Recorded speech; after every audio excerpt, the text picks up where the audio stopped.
Bom dia, paz do Senhor Jesus. Hoje nós estamos recebendo aqui no estúdio o pastor César Moisés, que é da Assembleia de Deus no Rio de Janeiro. Ele que é pedagogo, chefe do setor de educação cristã da CPAD e também é professor universitário. Bom dia, pastora, paz do Senhor. Bom dia, é um prazer poder estar aqui com vocês. Pastor, a sua vida sempre esteve muito associada ao ambiente escolar. Eu queria que o senhor falasse um pouquinho como é que foi o seu envolvimento com a Escola Bíblica Dominical. Foi interessante. Meus pais aceitaram Jesus em 1988 e eu nunca tinha entrado numa escola dominical.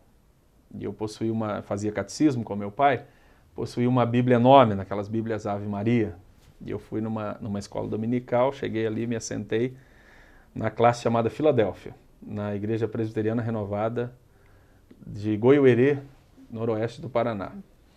E fiquei ali constrangido com aquela situação, porque todo mundo com as Bíblias pretas, né, pequenas, a nossa Bíblia é diferente, tem menos livros, né, não tem os apócrifos que são incluídos na Bíblia de edição católica.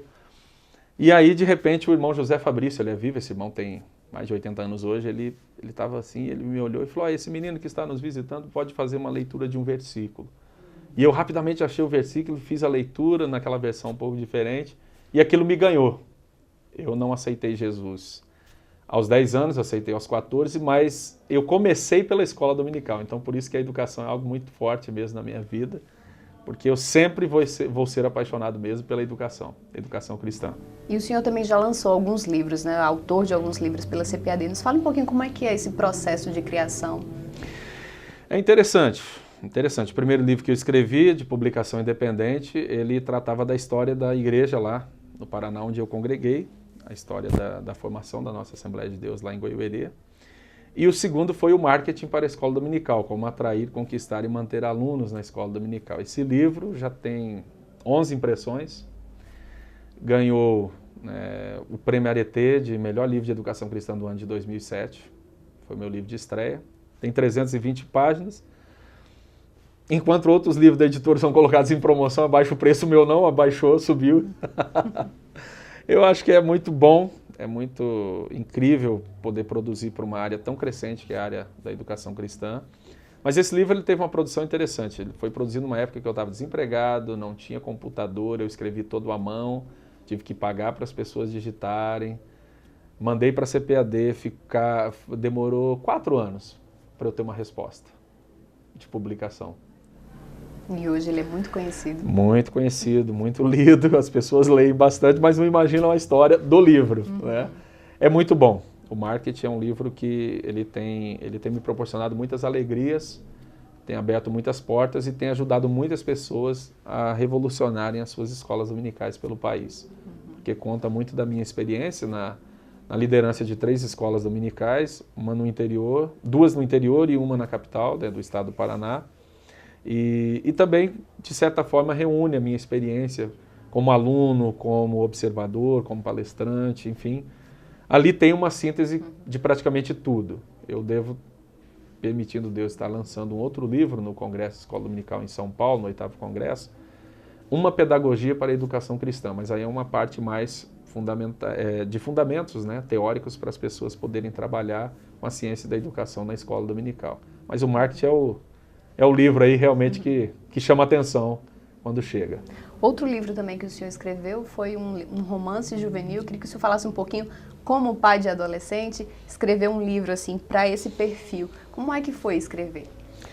Foi um desafio, porque o marketing é um livro técnico, é um livro de gestão, né, de administração, ao passo que o Mundo de Rebeca é um livro de romance, de ficção, em que eu tive que penetrar, tive que entrar num outro universo de leitura, ler bastante C.S. Lewis com as Crônicas de Nárnia, fui ler também, evidentemente, literatura não evangélica para poder mergulhar também no universo do pensamento do adolescente e reconhecer que a gente está muito aquém dessa geração. Essa geração está muito à nossa frente no que diz respeito à mídia, no que diz respeito à utilização das redes sociais. E eu ainda escrevi ele em 2004, há 10 anos, na época que não existia ainda banda larga, não existia internet sem fio, era tudo ainda um pensamento. Então eu ainda escrevi num momento que antecedeu ao boom que nós agora experimentamos. Mas eu acho que ele cumpriu o seu papel. A CPAD tem uma tradição de não vender muita ficção, né? O crente geralmente não vende muita ficção. E eu me lembro do Joanir de Oliveira, o pastor Joanir de Oliveira era de Brasília.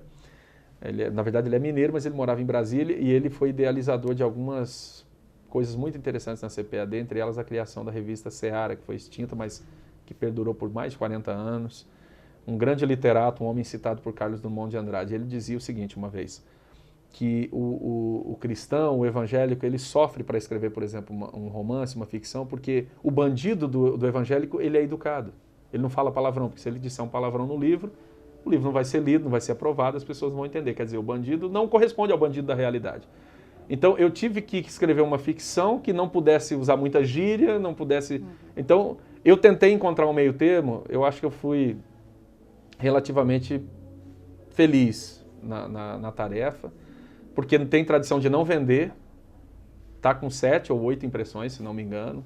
Eu acho que é uma quantidade razoável para um livro que não apostava muito, para uma faixa etária que é de adolescência. Os testemunhos que eu recebi desse livro, ele pagou. Eles pagam qualquer coisa porque muitos adolescentes transformados, muitas famílias assim mudando por conta de entender que precisava se transformar em determinadas coisas.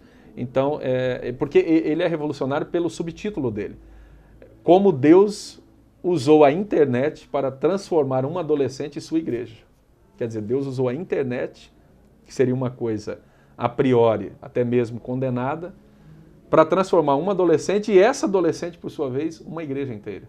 Então, acho que a ousadia do subtítulo e a proposta, ela é bastante ousada, porque a gente pensa que talvez a transformação deveria começar pela liderança. E a transformação começou pela informalidade da internet, por uma adolescente, e aí sim para a igreja. Eu acho que vale a pena conferir, foi bastante estimulante para mim, e ele tem rendido frutos. As pessoas me pedem Mundo de Rebeca 2, no tempo do falecido Orkut havia comunidades do Mundo de Rebeca, acho que umas 3 ou 4, existia pessoas pedindo para que se transformasse em filme, em peça, etc. Enfim, o pessoal sonha, né? Sonha mais do que a gente. Pastor, como é que tem sido o seu trabalho à frente do setor de educação cristã na CPAD? Tem sido um desafio, tem sido um desafio. Nós agora estamos para lançar um novo currículo, né? Nós tivemos esse currículo que foi lançado em 2006 com vigência para 2007, findando agora em 2014, e agora para 2015 nós estaremos lançando um novo currículo com a inserção da faixa etária de jovens, que estará sendo desmembrada da de adultos. Nós teremos uma revista de 18 a 25 anos, vai começar agora a partir do ano que vem, e eu acho que o desafio maior é tentar trabalhar nessa transição, desse crescimento de rede social, de muita informação. As pessoas hoje têm informação. O professor não pode blefar numa sala de aula, o pastor não pode blefar num púlpito de igreja, porque hoje o membro está com o tablet, está com o smartphone, está com o iPhone, né?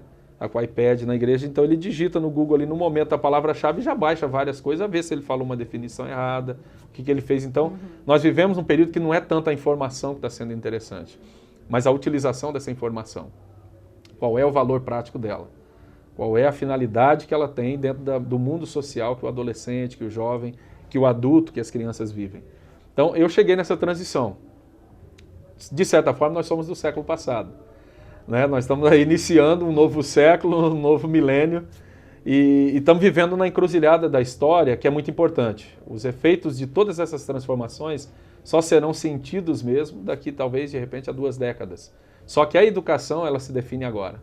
Então, eu acho que a gente tem tentado, em parceria com as igrejas, com os irmãos, que os professores de escola dominical desse país são os nossos grandes parceiros. Os alunos são os nossos grandes parceiros.